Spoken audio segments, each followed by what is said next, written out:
La foi, ce n'est pas l'absence de peur. La foi, ce n'est même pas l'absence de doute. La foi, c'est tu as des doutes, mais tu dis j'avance. La foi, c'est tu as peur, mais je te dis j'avance. La foi, c'est prendre des risques. Tu ne peux pas me dire que tu as la foi si tu es dans ta zone de confort. Parce que la foi ne se vit pas dans sa zone de confort. On n'a pas besoin de la foi quand on est confortable. On a besoin de la foi quand on doit sortir de la barque et on doit mettre les pieds sur l'eau et on ne sait pas si l'eau va être capable de supporter notre poids.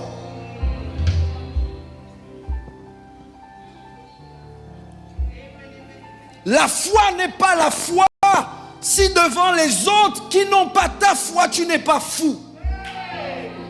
Ça veut dire que quand les gens te regardent vivre, ils doivent se dire mais ce gars-là est fou. Mais cette femme est folle.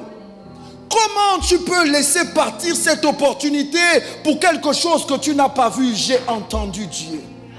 Comment est-ce que tu peux dire non alors que tu n'es pas sûr que là-bas on va te dire oui parce que j'ai entendu Dieu?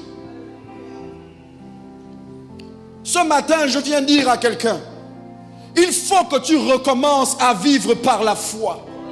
Aujourd'hui, tu vis par les calculs. Aujourd'hui, tu vis par les relations. Tu vis par le travail. Tu vis par les postes. Arrête, tu dois recommencer à vivre par la foi. Mais le juste vivra par sa foi.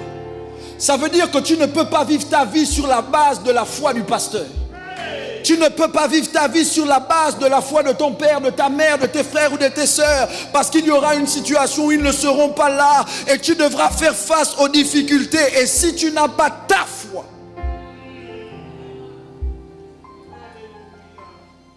ta foi,